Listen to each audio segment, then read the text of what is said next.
Hello mga ka-Disciple! May tanong ako, lalo na sa mga naniniwala sa sola scriptura.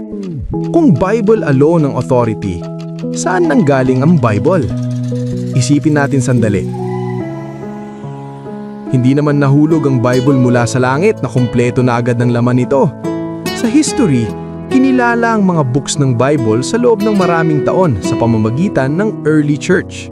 Halimbawa, sa mga council tulad ng Council of Rome, Council of Hippo at Council of Carthage, dito kinilala kung alin ang mga books na bahagi ng sacred scripture. Kaya may tanong tayo, kung Bible alone ng authority, paano natin nalaman kung alin ang books ng Bible kung walang church na nag-recognize nito? Isa pang tanong, kung lahat ay may sariling interpretation ng Bible, sino ang final authority sa doctrine? Kaya ngayon may napakaraming Christian denominations. Lahat gumagamit ng Bible pero iba-iba ang interpretation. At historically, ang movement na tinatawag na Protestant Reformation ay nagsimula lamang noong 1517 sa pangunguna ni Martin Luther.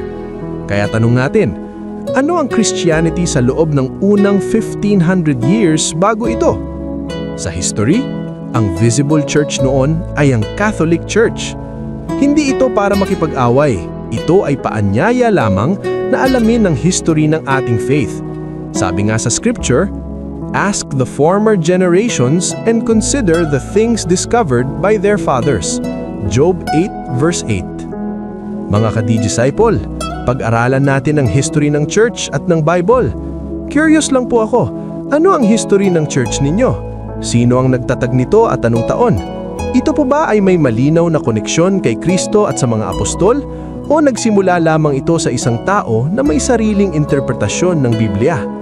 Ako po si Brother Rai, online for Christ, offline with purpose. God bless.